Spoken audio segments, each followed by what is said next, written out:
શાળાના પેમ્પલેટ તેમજ કન્ટેન્ટના કોઈપણ ટોપિકની આવી ઇન્ફોગ્રાફિક ઇમેજ કઈ રીતે જનરેટ કરવી તેના વિશે આપણે આ વિડીયોમાં માહિતી મેળવીશું. આગળ જોયું એ મુજબની ઇન્ફોગ્રાફિક ઇમેજ બનાવવા માટે સૌપ્રથમ તમારે જેની ઇન્ફોગ્રાફિક ઇમેજ બનાવી છે તે ટોપિકનો એક સ્ક્રીનશોટ લઈ અને કમ્પ્યુટરમાં સેવ કરી રાખો. અહીં આપણે મનુષ્યનું પાચન તંત્ર છે તેની એક ઇન્ફોગ્રાફિક ઇમેજ બનાવીશું.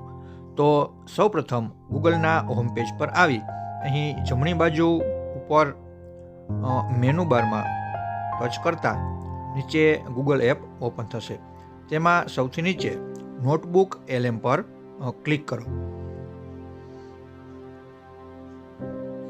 અહીં ટિક કરી અને ઓકે આપો.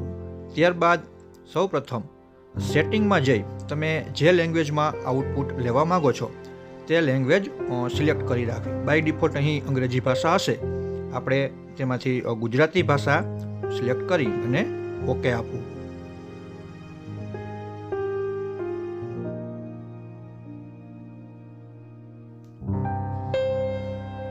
ત્યારબાદ ક્રિએટ ન્યૂ તેના પર ક્લિક કરતા આ રીતે અપલોડ સોર્સિસનું એક પેજ ખુલશે. તેના પર ક્લિક કરી આપણે જે સ્ક્રીનશોટ સેવ કરેલો હતો તેને આપણે અહીં અપલોડ કરીશું.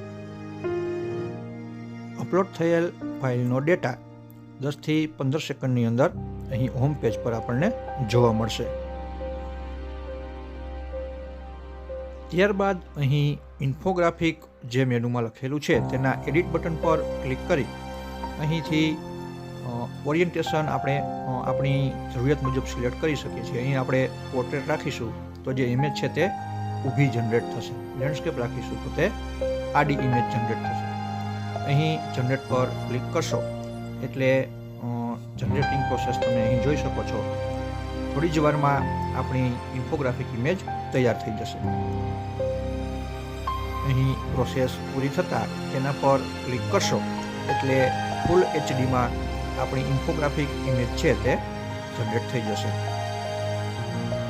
અહીં જમણી બાજુ ડાઉનલોડ બટન પરથી આપ એ ઇમેજને ડાઉનલોડ કરી શકશો.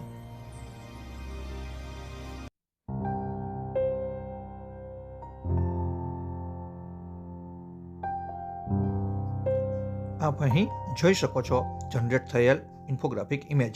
આપણે પાઠ્યપુસ્તકમાંથી જે સ્ક્રીનશોટ આપેલ હતો તેના ઉપરથી ફૂલ HDમાં ખૂબ જ સુંદર મજાની માહિતી સાથે મનુષ્યના પાચન તંત્રની એક ઇન્ફોગ્રાફિક ઇમેજ તૈયાર થઈ છે. આ રીતે કોઈ પણ ટોપિકને અનુરૂપ આપ ઇન્ફોગ્રાફિક ઇમેજ તૈયાર કરી શકો છો.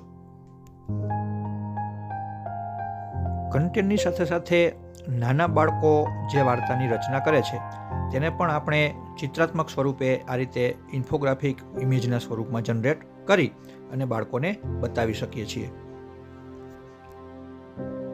આ પ્રકારની અદ્ભુત ઇન્ફોગ્રાફિક ઇમેજ દ્વારા નાના બાળકોની કલ્પના શક્તિ વિકસાવી શકાય છે અને નાના ધોરણથી જ તેઓ મુક્ત લેખન માટે પ્રેરાય છે.